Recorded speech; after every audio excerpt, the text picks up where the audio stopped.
In this video, we are going to hear why eat Prasadam, the power of sacred food, Prasadam. On the spiritual path, those that are most inclined to lead a spiritual existence that respect the value of all life often adopt the vegetarian lifestyle. It is in accordance with the yogic principle of ahimsa, which is to observe non-violence and abstain from injuring any being in any way. However, in the process of Bhakti Yoga, devotion goes beyond simple vegetarianism and food becomes a method of spiritual progress. In the Krishna temples, food is offered to the deities in a special sacrament, after which it becomes prasadam. This means the mercy of the Lord. Thus, the food we eat after it is offered to the Lord becomes a mean for our purification and spiritual development. Devotional service of Krishna consciousness is often described as a process of singing, dancing and feasting. While the feasting is done with the food offered to Krishna, Krishna Prasadam. In Bhagavad Gita, Krishna says, all that you do, all that you eat, all that you offer and give away, as well as all austerities you perform, should be done as an offering unto me. So offering what we eat to the Lord is an integral part of Bhakti Yoga and makes the food blessed with spiritual potency.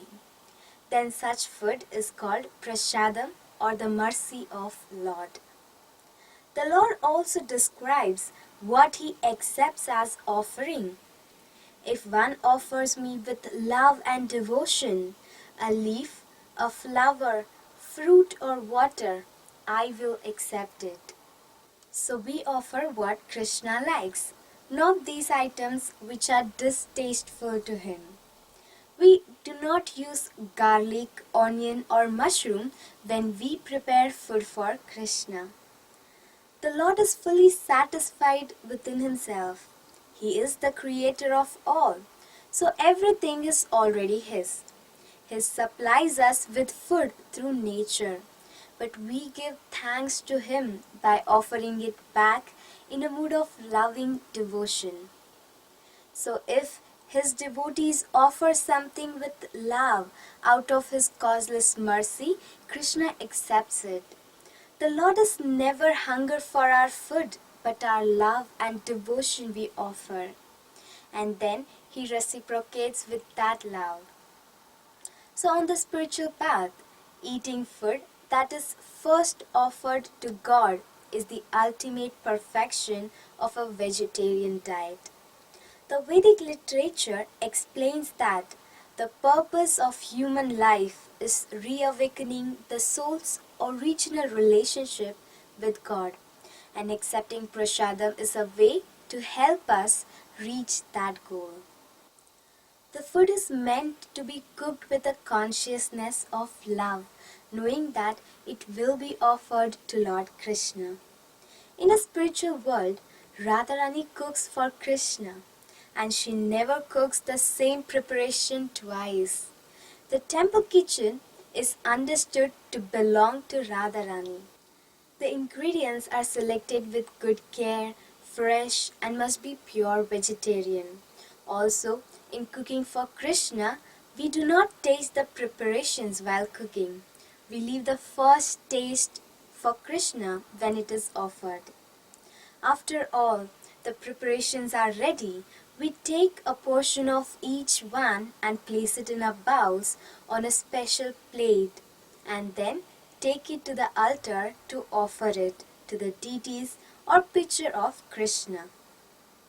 When the preparations are presented with special prayers, as we ask that God accept our humble offering, the Lord accepts it, with the most important part being the love with which it is offered. God does not need to eat, but it is our love for God which attracts Him to us. and to accept our offering. Even if the most sumptuous banquet is offered to God, but without devotion and love, Krishna will not be hungry to accept it. It is our love which catches the attention of Lord Krishna, who is then inclined to accept our service. After he glances over and tastes that loving offering of vegetarian preparation, he leaves the remnant for us to honor and relish. Krishna's potency is absorbed in that food.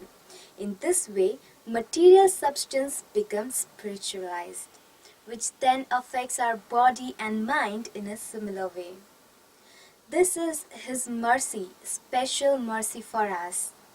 Thus, the devotional process becomes an exchange of love between us and God, which includes food as well.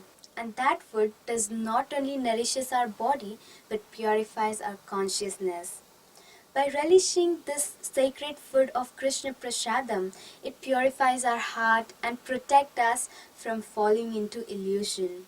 In this way, the devotee imbibes the spiritual potency of Lord Krishna and becomes cleansed of sinful reaction by eating food that is first offered in sacrifice to God. With this, we all become free from reincarnation, the continuous cycle of life and death. This process prepares us for entering the spiritual world, since the devotees there also relish eating in the company of Krishna. Not only do we make advancement, but also all of the plants that are used in the preparation as an offering to God are also purified and reap spiritual benefit. However, we become implicated in karma if we cause harm of any living being, even plant, if we use them for food without offering them to God. Thus, prasadam also becomes a perfect yoga diet. Therefore, the cooking, the offering, and then respectful eating or honoring of this spiritualized food all become a part of joyful process of devotional service to the Lord. Anyone can learn to do this and enjoy the happiness of experiencing prasadam. The Sunday Love Feast in the Hare Krishna temple is the opportunity in which all and one can participate in this opulence of Lord Krishna. So we invite you to attend as often as you like and make spiritual advancement simply by relishing Krishna Prasadam. Thank you very much.